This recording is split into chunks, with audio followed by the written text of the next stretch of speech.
Harekete geçmemizi sağlayan temel motivasyonumuz hangisi? Artık benim için 20'li yaşlar bitti. Baştaki rakam değişti ve sanırım yaşımın yükseldiğini şu anda fark ediyorum.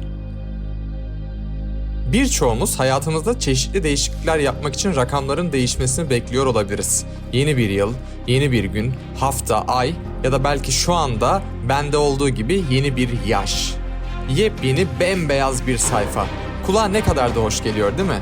Bu rakamların sırrı yeni hedefler ve yeni amaçlara yola çıkmak için hareket edecek o anın motivasyonunu sağlamak olabilir mi? Geçen zaman içerisinde yapmak istediğimiz ancak bir türlü harekete geçemediğimiz tüm planlarımızı bu rakamlar üzerine kurguluyor olabiliriz. Herkese merhaba, ben Çağdaş. Bugün harekete geçmemizi sağlayan temel motivasyonumuzun hangisi olduğuna dair bazı cevaplar arayacağız. Şu anda birkaç ay önce 30. yaşıma girdim. Sürekli yeni bir yaş veya yeni bir yılla ilgili çeşitli hedefler koyuyoruz kendimize. Şunu fark ettim, bazen sayılara veya rakamlara veya önümüzdeki günlere çok fazla anlam yüklüyor olabiliriz.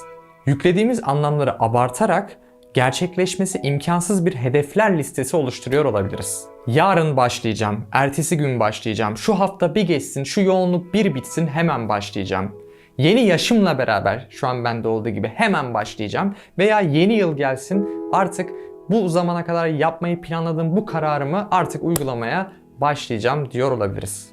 Saatimizin alarmını sürekli ileri tarihlere kuruyoruz ve o zaman geldiğinde başlıyor muyuz, başlamıyor muyuz veya başlayıp çok hızlı mı sıkılıp bırakıyoruz?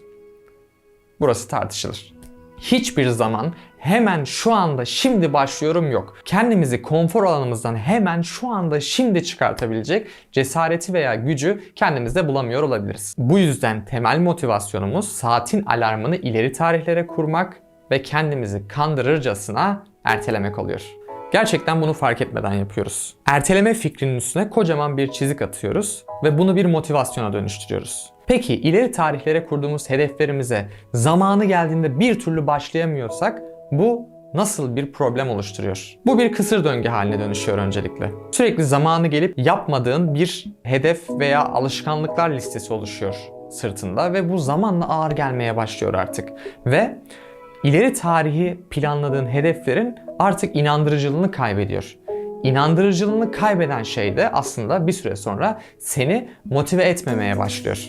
Günlük hayatımda çoğu zaman ben de bu kısır döngünün içerisine girdiğim oluyor. İyi alışkanlıkları kazanmak için veya kötü olduğunu düşündüğüm alışkanlıklarımı terk etmek için sürekli çeşitli tarihlere, çeşitli günlere başlama hedefleri koyuyorum kendime. Denemek birinci önceliğim oluyor. Denedikçe, o alışkanlığı biraz sürdürmeye başladıkça onu sevip sevmediğimi gözlemliyorum. Tabii ki her alışkanlık bize bir motivasyonla veya bir harekete geçme gücüyle gelmiyor. Hatta çoğu zaman çeşitli alışkanlıkları, güzel alışkanlıkları kazanabilmemiz için bazı zor durumlar yaşamamız gerekiyor. Hatta çoğu olumlu şey hayatımızın temel rutin düzenini bozduğu için biraz zor geliyor başlarken bize. Alışkanlık kazanma sürecini hayatımda olumlu şeyler gözlemlemeye başladıkça daha çok sevdiğimi fark ediyorum. Eğer o olumlu etkileri hayatımda yaşamaya başladıysam burada bir sonuca varma hedefini gütmüyorum kendimde. Daha çok sürece odaklanmaya başlıyorum. Yani sürecin kendisini sevmeye başlıyorum. İşte asıl konumuz burada ortaya çıkıyor. Alışkanlıklara başlarken veya bir alışkanlığı kazanmak isterken ilk başta o tepedeki kupayı kaldırdığımız veya başardığımız o en top noktadaki hayali sevmeye odaklanıyoruz.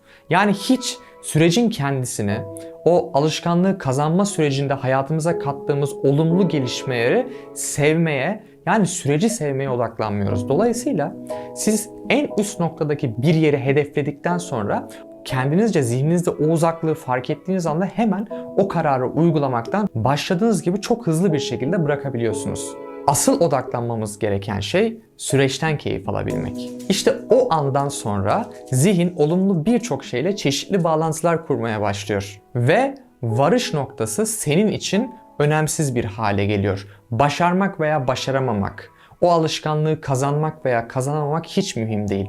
O süreç boyunca hayatına kattığın olumlu ruh hali, olumlu alışkanlıklar, etrafından gördüğün çeşitli geri bildirimler seni mutlu etmeye başlıyor. ve dolayısıyla sen artık sürecin kendisini seviyor oluyorsun. Çeşitli alışkanlıklar kazanmayı hedefledin.